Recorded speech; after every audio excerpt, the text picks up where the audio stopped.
Hello বন্ধুরা, তোমরা সবাই কেমন আছো? আশা করি তোমরা সবাই ভালো আছো, আমিও ভালো আছি। আজকে আমার ছেলের জন্মদিন, তার জন্য আজকে পায়েস বানাবো। এই যে পাত্রতে 2 প্যাকেট দুধ পরপর ঢেলে দিলাম। এই যে তখন সেই সময় আমার ভাইয়ের বউ ফোন করেছে, ওর সাথে কথা বলছি। আমার ছেলেকে বার্থডে উইশ করছে, সেই কথা বলা হয়ে গেল। ফোনটা রেখে দিয়ে চালগুলো ধুয়ে নিলাম। আমি আবার চাল না ধুয়ে দিতে পারি না। তো যাই হোক, চালগুলো ধুয়ে পর পাত্রটা আমি দিয়ে দিলাম। আসলে প্রত্যেক বছর আমার মা আসে, নিয়ে এসে পায়েস করে, আমাকে করতেই হয় না। এই বছর আমি নিজে করলাম। বারবার মাকে ফোন করছি যে কি করব না করব, কতটা কি দেবো এই দেবো। মা বলছে সামান্য পায়েস, সেটাও তুই পারছিস না করতে? পায়েস তো খালি দুধ, চিনি আর চাল, সেটাও আমাকে 50 বার জিজ্ঞেস করছিস? আমার ভয় পাচ্ছি মামুনি করতে। তো যাই হোক, বাটিতে কাজু নিয়ে নিলাম, নিয়ে কাজু নেওয়ার পর একটু কিশমিশ নিয়ে নিলাম। কিশমিশ নেওয়ার পর জল দিয়ে ভিজিয়ে দিলাম, তাতে কাজু কিশমিশটা কি নরম হয়ে যাবে, তাহলে বেশ সুবিধা। মানে আমি দেখেছি তো মাকে কাজু কিশমিশ জল দিয়ে ভিজিয়ে রাখে, বেশ সুন্দর নরম হয়। সেই জন্য আমিও ভিজিয়ে নিলাম। মানে মা করে দাঁড়িয়ে দেখি, নিজে কোনো দিন করিনি।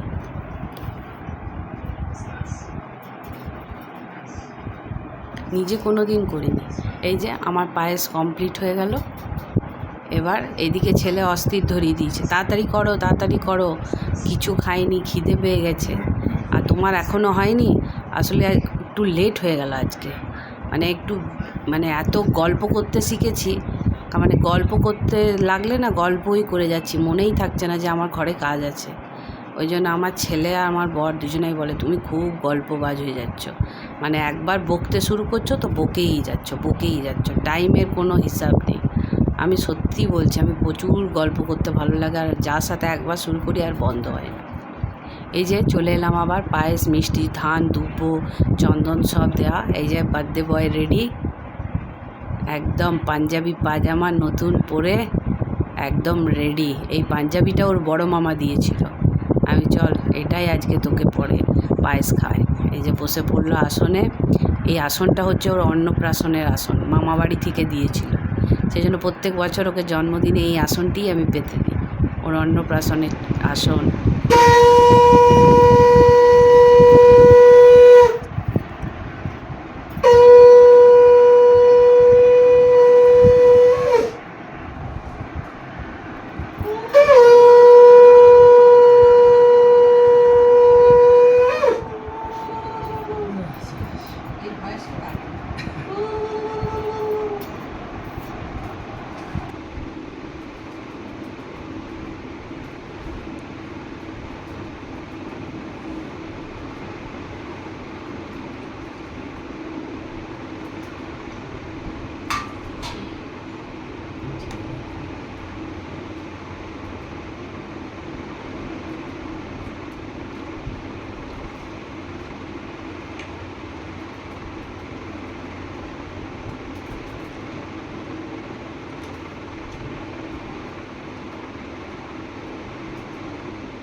আপনারা জানেন জন্মদিনে ভাতের সাথে 5 রকম ভাজা দিতে হয়। সেজন্য কুমড়ো ভাজা, ঢ্যাঁড়স ভাজা, আলু ভাজা, বেগুন ভাজা, পটল ভাজা, তার সাথে মাছ, আলু পোস্ত, এগুলো আজকে করব। আর সেই রকম রান্নাঘরে গরম, মানে মনে হচ্ছে কখন রান্না করব আর রান্নাঘর থেকে বেরোবো। এত গরম রান্নাঘরটা, তারপর চিমনি চলছে, জানালা বন্ধ, মানে থাকতে পারা যাচ্ছে না, এত গরম। যাই হোক, মাংস করব বলেছি, তো আমার ছেলে এখন কদিন হলো মাংস খাবে না। ওর মাথায় কে ঢুকিয়ে দিয়েছে কি জানি বাবা, যে জীব হত্যা করে খেতে নেয়, সেটা আমার ছেলের মাথায় ঢুকে গেছে, তাহলে আমি খাবো না। সেই জন্য যাই হোক মাছ করলাম, আর কি করব। এবার সবার প্রথমে আলুগুলো ভেজে নিলাম, গোল গোল করে আলু ভাজা কেটে নিয়েছি, নিয়ে ভেজে নিলাম, কেন গোল গোল আলু ভাজা আমার ছেলে খেতে আবার খুব ভালোবাসে, সেই জন্য গোল গোল আলু ভাজাই করে নিলাম। কড়াইটা ভালো রকম গরম হয়ে গেছে, তার সাথে আমিও গরম হয়ে গেছি, এত ঘাম, মাথা খারাপ। যাই হোক আলু ভাজা হয়ে গেল, এবারে ঢ্যাঁড়স ভাজা দিয়ে দিলাম। ঢ্যাঁড়স ভাজা আবার আমি খেতে খুব ভালোবাসি। আমার ছেলে আলু ভাজা, আমি ঢ্যাঁড়স ভাজা, আমার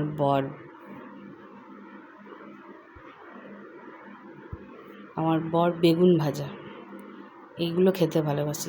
সবার জন্যে এক এক করা হয়ে গেছে সব ভাজায়। যাই হোক ঢ্যাঁড়স ভাজছি, ভাজা হয়ে গেলে এবার কুমড়োগুলো ভেজে নেব। এই যে কুমড়োগুলো ভেজে নিলাম, দিয়ে দিলাম আবার গরম তেলে। যে আমার ছেলে বলছে পায়েস খেয়ে আমার পেট লোড হয়ে গেছে। আমরা এতক্ষণ বললি খিদে পেয়ে গেছে, তাড়াতাড়ি করো তাড়াতাড়ি করো, এদিকে বলছিস যে আমার পেটটা লোড হয়ে গেছে পায়েস মিষ্টি খেয়ে।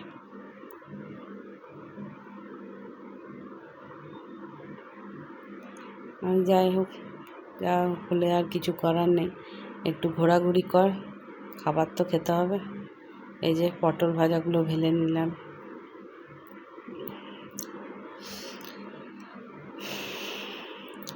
আর রান্নাঘরে পাচ্ছিলাম না, মনে হচ্ছে কখন হবে কখন হবে। এই যে 3 রকম ভাজা হয়ে গেছে, এবার পটল ভাজা, তারপরে বেগুন ভাজা, তারপরে মাছ ভেজে মাছের কালিয়া, ফির আলু পোস্ত। এই যে বেগুন ভাজা হয়ে গেল।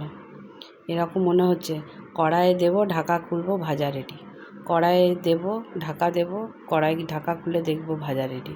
এরকম হতো তো কতই না ভালো হতো। এই যে তারপর মাছগুলো ভেজে নিচ্ছি।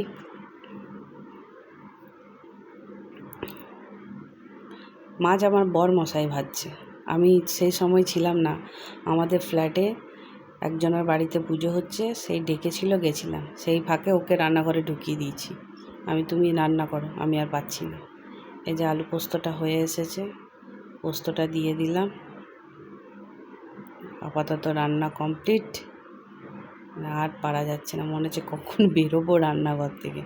আবার রান্না কমপ্লিট হয়ে গেলেও তো নয়, এবারে গ্যাস মোছো, গ্যাসের তাক মোছো, সব মোছো, পরিষ্কার পরিচ্ছন্ন করো, যে না রান্না করলাম আর সব কমপ্লিট তা তো না, সব ওই রান্নাঘর পরিষ্কার করা। এই যে ব্যাটার থালা সাজানো হয়ে গেছে, 5 রকম ভাজা, পোস্ত, যে চিপস, চকলেট, আইসক্রিম, মিষ্টি, সীতাভোগ, দই, মাছের কালিয়া। বলছে মামুনি যা খাবার দিয়েছো এ তো দেখে ভয় লাগছে, এত খেতে পারবো? আমি খেতে হবে, তোর জন্য আজ করেছি, তোকেই সব খেতে হবে। সেই মুখটা এরকম করে আছে যে আমি পারবো? এই যে আমার প্রিয় জিনিস আমার ব্যাটার বললাম না আলু ভাজা, এই যে প্রথমেই আগে আলু ভাজা, আলু ভাজার দিকে দেখছে আর এক কামড় করে দিচ্ছে। একবার বললাম তাকা, তাকিয়ে একটু হাস, এই যে হাসছে। আমার ছেলে আবার মিষ্টি ভক্ত খুব। এই যে রাত্রের বেলা, সন্ধ্যাবেলা হয়ে গেল, সন্ধ্যাবেলা